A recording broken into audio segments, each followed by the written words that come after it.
કેમ છો મિત્રો? જય શ્રી કૃષ્ણ, જય સ્વામિનારાયણ. આજે આપણે આઇસોમેરિઝમ લેક્ચર 3. ચલો, એમાં એવું કીધું છે અહીંયા, હાઉ મેની કાયરાલ કાર્બન. તો આજે બંધારણ આપણને આપેલું છે, એની અંદર માત્ર આપણે શું શોધવાનું છે? કાયરાલ કાર્બન છે, કાયરાલ સેન્ટર કીધું નથી. એટલે કાર્બન, અને આપણને દરેકને ખ્યાલ છે કે એ કાર્બન જે છે કયો હોવો જોઈએ? sp3. અને એની ચારે ચાર જે સાઇડ છે એ, બી, સી અને D, A is not equal to B, is not equal to C, is not equal to D. તો એને શું કહેવાય? Chiral carbon.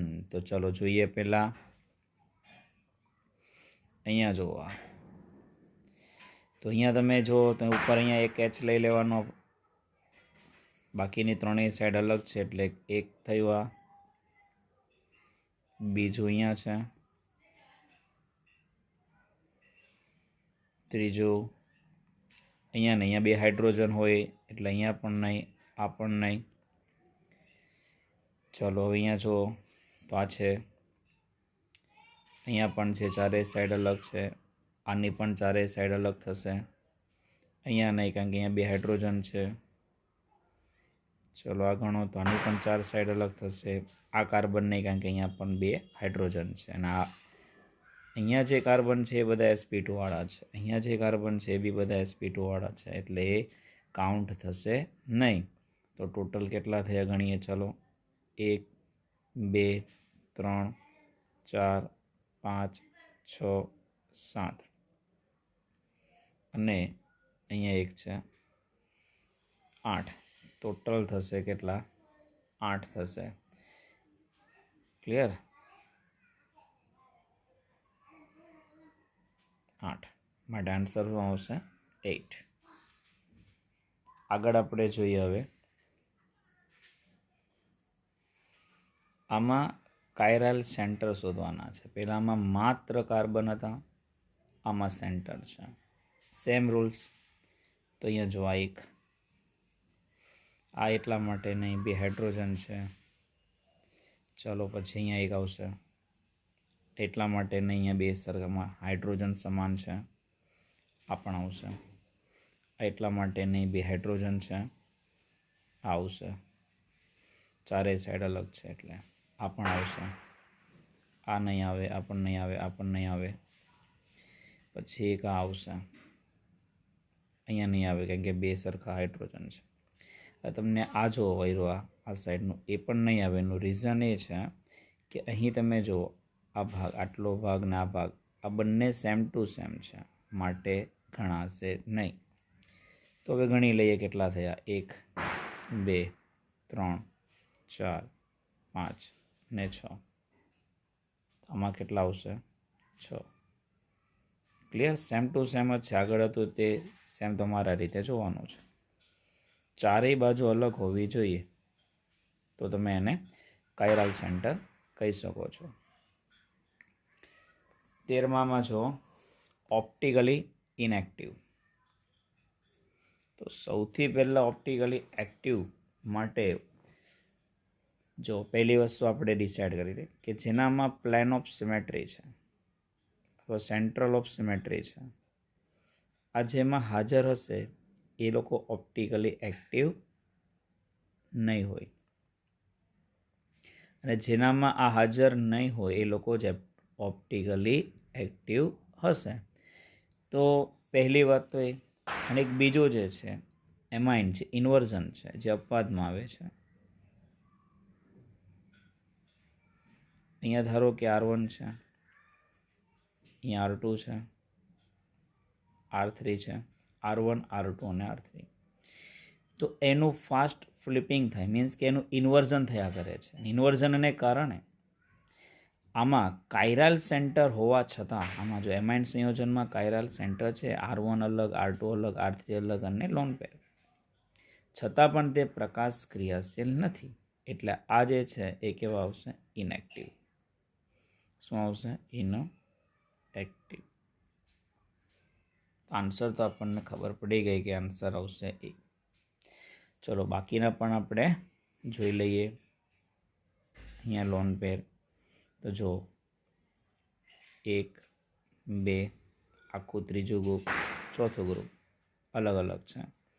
અને આમાં સંકરણ પણ sp3 છે, માટે પ્રકાશ ક્રિયાશીલ છે.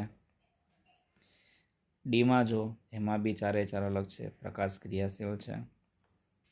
સીની અંદર જો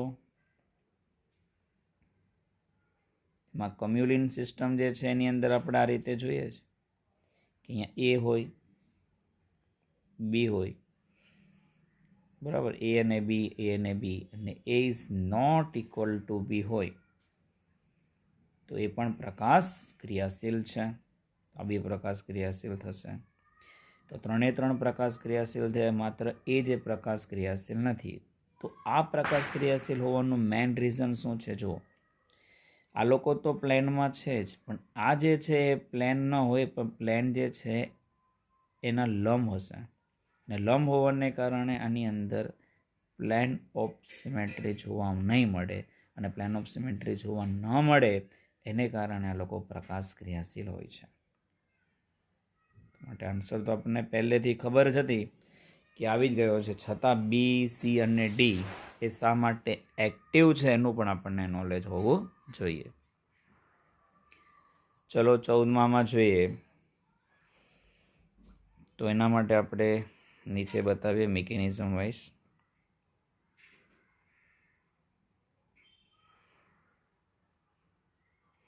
ચલો પહેલા રીતે આપેલું છે આપણને. અહીંયા છે સ્ટાર કાર્બન મીન્સ 14 કાર્બન છે. બેઝની હાજરીમાં આપણે રિએક્શન કરાવીએ. તો પેલા એસિડ બેઝ રિએક્શનને કારણે આપણે અહીંયા એસિડિક પ્રોટોનને દૂર કરવાનો છે. તો એસિડિક પ્રોટોન આપણી પાસે અહીંયા પણ છે અને અહીંયા પણ એસિડિક પ્રોટોન છે. આપણને બધાને ખ્યાલ છે કે જ્યારે તમે એસિડિક પ્રોટોન દૂર કરી એનાઇન બનાવો અને જે એનાઇન વધારે સ્ટેબલ હશે એ સૌથી વધારે એસિડિક હશે. એટલા માટે આપણે આ એચને દૂર કરીશું. કારણ શું? તેનું કારણ જોઈએ આપણે શાંતિથી.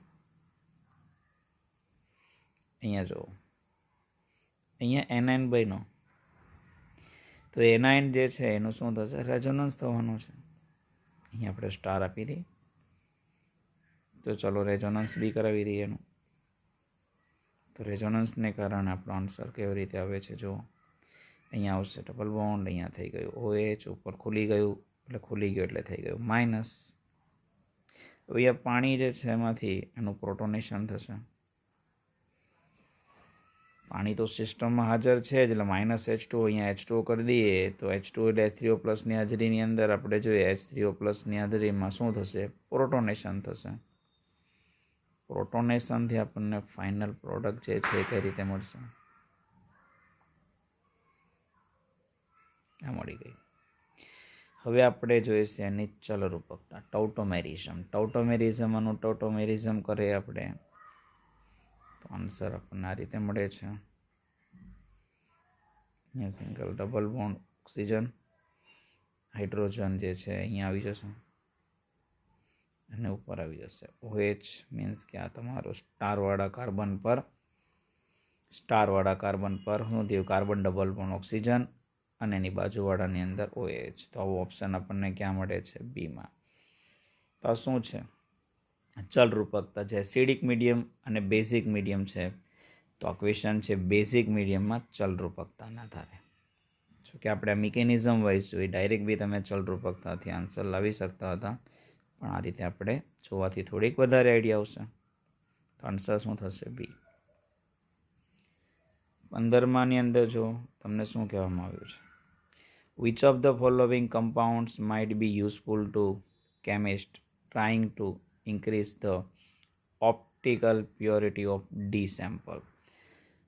હવે ઓપ્ટિકલી એક્ટિવ એટલે ડેક્સ્ટ્રો એન્ડ લિયો, તો એ જે રેશમિક મિશ્રણ જે બને એમાંથી પ્યોર ડી કમ્પાઉન્ડ આપણે કાઢવાનો છે. તો પહેલાં તો આપણે એ ડિસાઇડ કરવું પડે કે કોનામાં ડેક્સ્ટ્રો એન્ડ લિયો છે, મીન્સ કે કોણ એ ઓપ્ટિકલી એક્ટિવ છે. તો પહેલી વાત આપણે કરીએ, પહેલામાં આપણે જોઈએ તો સૌથી પહેલાં જેટલા બી આ કાર્બન છે, કાર્બન કયા છે sp2 માટે એ તો સ્પર્ધામાંથી જ બહાર નીકળી ગયો, કારણ કિરાલિટી માટે તો સંકરણ sp3 હોવું જ જોઈએ, માટે આ તો નહીં જ આવે, પહેલું તો ગયું. ચલો નંબર 2, બીજાની અંદર આપણે જોઈએ તો બીજા, ચલો એ પહેલાં આપણે ડી જોઈ લઈએ. કેમ? એનું કારણ છે કે આની અંદર તમે ઇઝીલી કહી શકશો કે આ તમે કિરાલ કાર્બન કેમ ન કહી શકો. આ સાઈડ જો હમણાં આપણે લાસ્ટ જોયું કે નહીં, તો બધું સેમ ટુ સેમ છે. જો આમથી ભરીને આ બાદ આવો સમઘડીમાં જાઓ કે વિષમઘડીમાં જાઓ, સેમ જ જોવા મળે છે. અને સેમ જોવા મળે માટે આની અંદર પણ શું કિરાલ કાર્બન નથી, અને કિરાલ કાર્બન નથી એટલે પ્રકાશ ક્રિયાશીલ નથી. તો આ પણ પ્રકાશ ક્રિયાશીલ નથી, આ પણ પ્રકાશ ક્રિયાશીલ નથી. તો 2 તો ગયા. હવે આન્સર આવશે બી અથવા તો સી.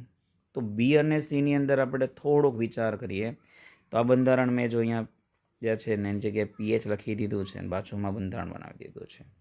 હવે આગળ મેં લાસ્ટ લેક્ચરમાં વેજ ડેશ બંધારણ ઉપરથી આપણે આવી રીતે બંધારણ બનાવીએ, ફિશર પ્રક્ષેપવાળું બંધારણ બનાવીએ. ચાલો, તો અહીંયા ડાર્કથી ડાર્ક સુધી આપણે જઈશું, પીએચથી પીએચ સુધી. પછી મેં તમને લાસ્ટ લેક્ચરમાં બી કીધું હતું કે તમે જે આ જે છે ડેશ એ જ્યાં તમને દેખાય છે એ બાજુ જ લખો. તો અહીંયા તમને કઈ બાજુ દેખાય છે? જમણી બાજુ. તો એચ તમારે જમણી બાજુ જ રાખવાનું. ક્લિયર?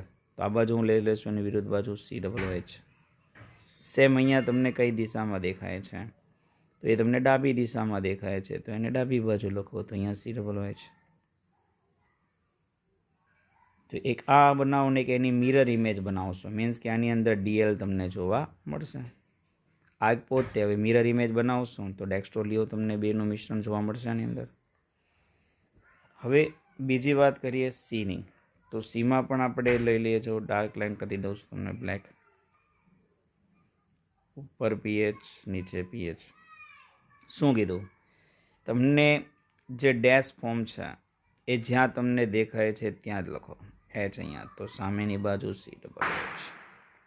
સેમ અહીંયા COOH જ ડેશ ફોર્મમાં છે, તો એને આપણે આ રીતે લખીશું. તો અહીંયા કોણ આવશે? એચ. તો મિત્રો તમે અહીંયા જોઈ શકો છો આ મેસો કમ્પાઉન્ડ બની ગયું, મીન્સ કે આની અંદર પ્લાન ઓફ સિમેટ્રી છે, માટે પ્રકાશ ક્રિયાશીલ નથી. ન તો આ પ્રકાશ ક્રિયાશીલ છે, ન આ પ્રકાશ ક્રિયાશીલ, આ પણ પ્રકાશ ક્રિયાશીલ નથી. માત્ર ને માત્ર બીજ એ પ્રકાશ ક્રિયાશીલ છે, તો એમાં જ DL જોવા મળે, એમાંથી જ આપણે પ્યોર ડી બહાર કાઢી શકીએ છીએ. માટે આન્સર આવશે બી. ક્લિયર મિત્રો? Thank you for watching.